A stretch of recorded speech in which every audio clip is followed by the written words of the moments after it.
in the studio with me is Sarah van Gelder, the co-founder and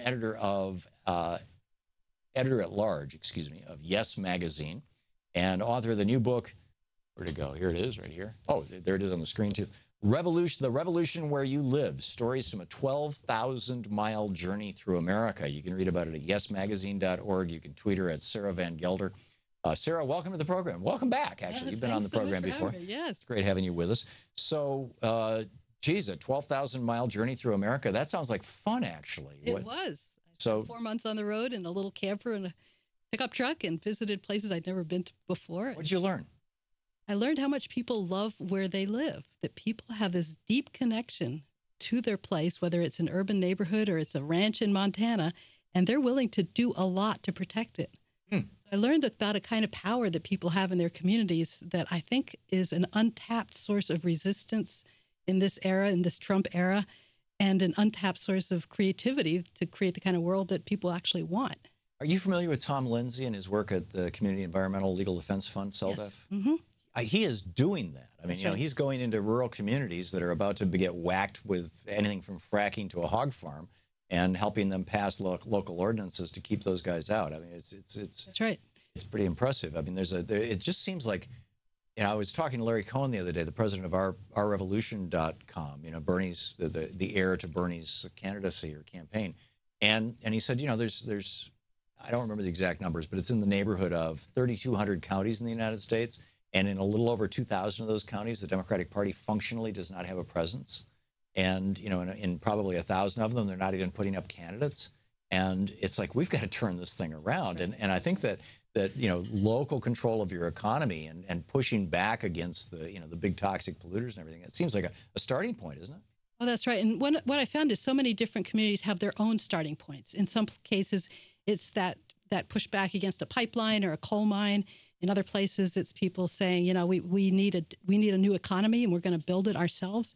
In other cases, it's people who are running for office and winning. Mm-hmm. So it's, you know, it's all of the above. And I think each community has a somewhat different take on that.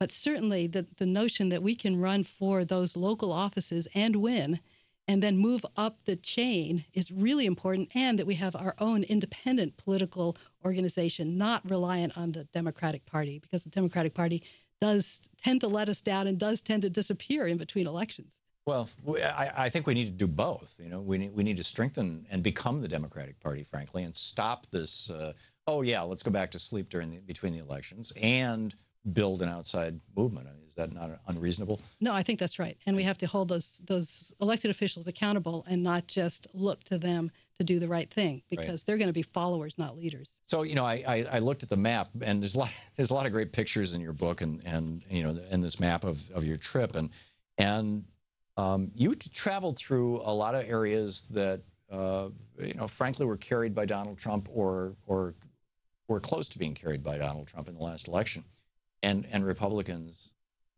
What do you think was unique about them that causes them to, you know, that caused them to be Democratic 30 years ago and causes them to be Republican now? I mean, we all know that the big flip that happened in 64, 65 through 67, basically, you know, all the changes in civil rights laws and things, motivated a lot of Southern Democrats, white Southern Democrats, to become Republicans.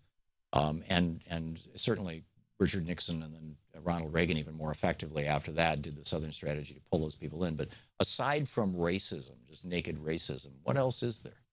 Well, I think it's a sense of economic exclusion.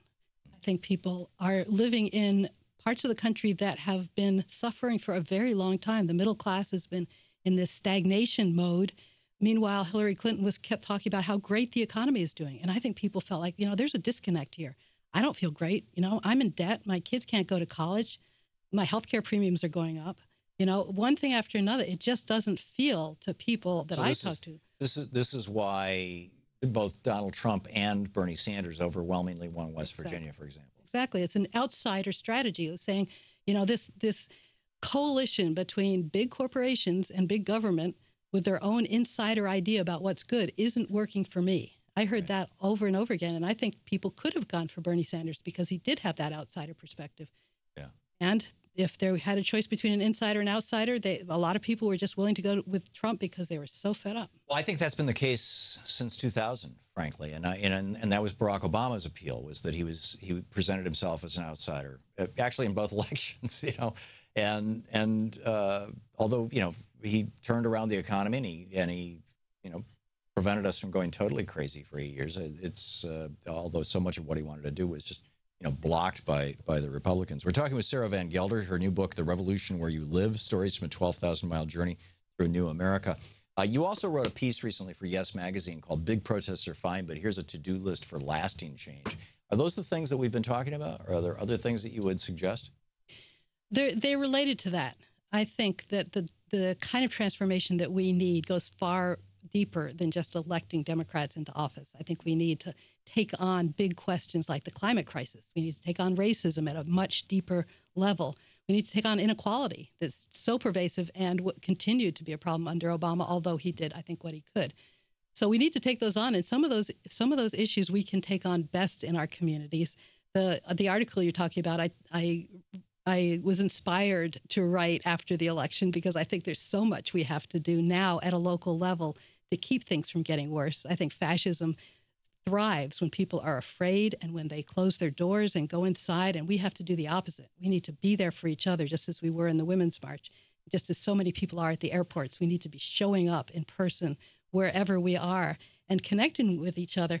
And one of the amazing things that happens when we do that connection is that people get a sense of joy and a sense of empowerment, and they say, oh, we don't have to let ourselves just get beaten down. We can actually meet up with our peeps and make the good things happen where we are. So from that foundation of reconnection, I think we're much more powerful at resistance, which is my second R, because we have so much we're going to need to be resisting now.